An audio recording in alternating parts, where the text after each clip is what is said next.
So I get calls from people all the time. Hey, will you be open to interviewing to be our agent? And I'm always excited to have an interview. It's the right thing to do. So today we're going to share with you questions you should ask your real estate agent when you're interviewing them. Let's get started. One of the first things that people don't always ask is, are you a full-time or part-time agent? Now, there's an enormous amount of realtors. If you think right now, you could probably name 6 to 10 realtors right off the top of your head. And yet, probably half or maybe even two-thirds are just doing it for investment, or they're just doing it for fun, or just as their side hustle. And that can cause a real problem depending on what the search is. And people don't always realize that. They want to help their friend, and they don't necessarily realize that they may not have all the tools, skills, time, or even capacity to help anticipate the issues that you're going to have when you're in process, whether you're buying or selling. So that's always a good question. And so then, when you're going full time or part time, you're like, hey, so how's it going? Tell me about your volume. Tell me about your workload. Tell me about your time block. How are you managing that? And that's always an interesting and telling conversation, right? You want to see that they've had success. No one wants to be the first person that the brain surgeon practices on, right? You want an experienced person that's going to help guide you through this because you're inexperienced. And so you want someone that's going to go through, it's got a lot of experience, that knows what they're doing and can help you get through those bumps and things throughout the process, because there are parts of this process that are just bumpy. There's 46 humans in every single transaction. And so we want to make sure that when one of those humans may have a bad day or may not be as skilled as we want them to be, that we have a path to get to our goal anyway. So first things first, make sure you ask, are you full-time or part-time? Who will I be working with? Will I be working directly with you? Tell me about, your team and your structure. Teams are pretty common these days.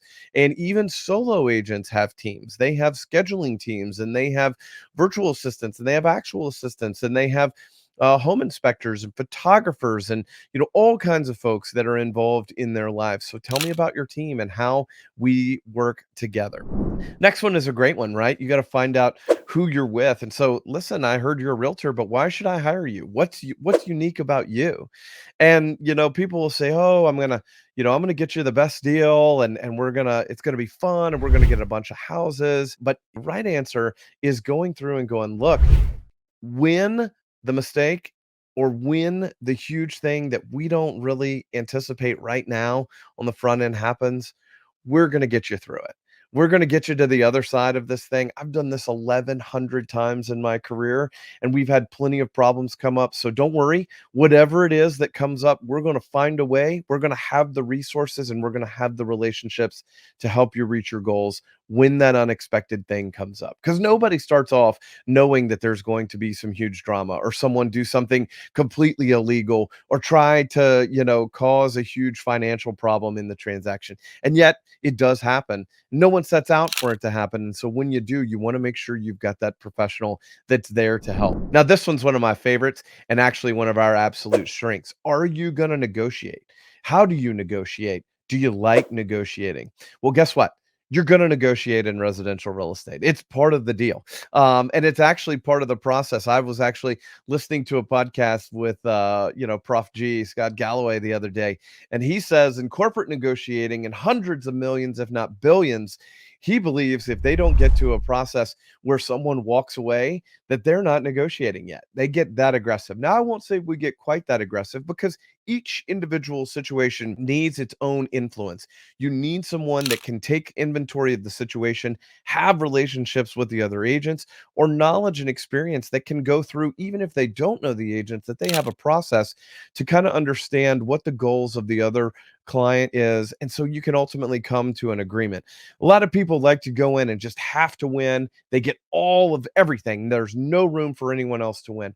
And I'm going to tell you, that is a choice, but it's not our choice. And that's not going to be a match to be in business with us.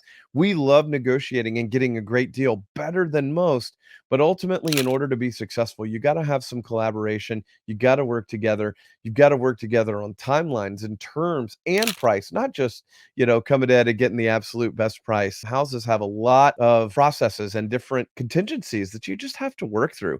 You don't just get in and be like, "Hey, I've got the cash, like, let's go." There's a lot of different things you've got to work through. Another interesting thing in the past few years is how do you handle a multiple offer situation? What is your strategic, advantage? How are you going to handle this? And that's a really important question to answer. In the past few years, inventory has been very, very low and it's been a very competitive market.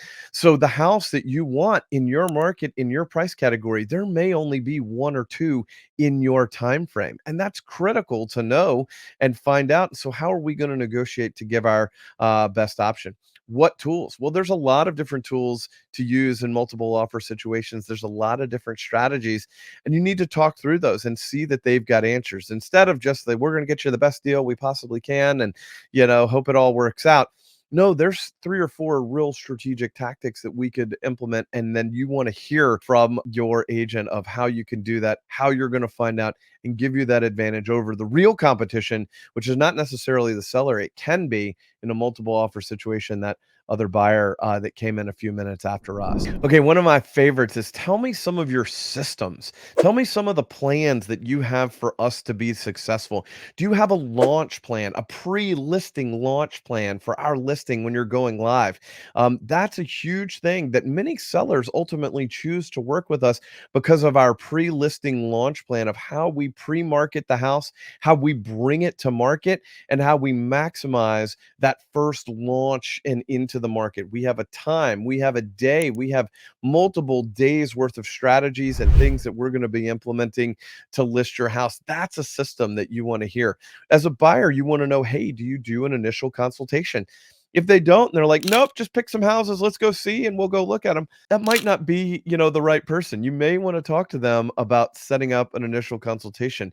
In our office, we and our team actually sets up an initial consultation that's all about you, getting to know about you, your five non-negotiables in the process that you have, the style, the geography, the location, your communication style that we're going to talk about here in a minute too. But that's like all key factors that we build into the process to make sure we're successful. We also have a secret part of our initial meeting, and well, we're here, I'll tell you.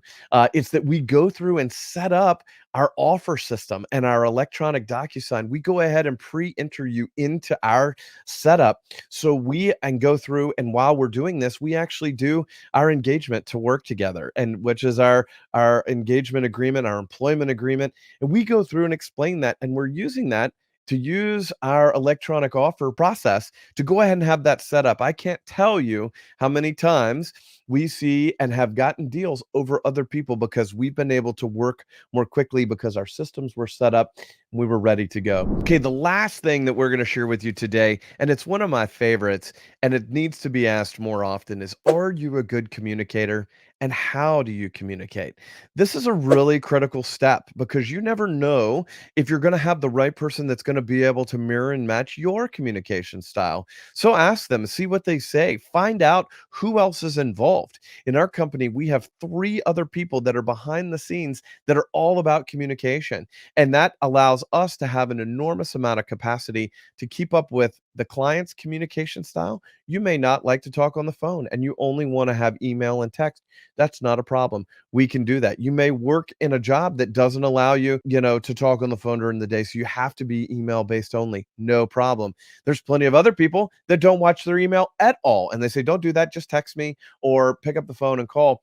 And so we are real intentional in our process of finding out what your preferences are and having capacity to mirror and match that, because some people don't have capacity. If they're a part-time person and only call you back every 36 hours or so, then that is really going to hinder your process and put you at a disadvantage against the competition.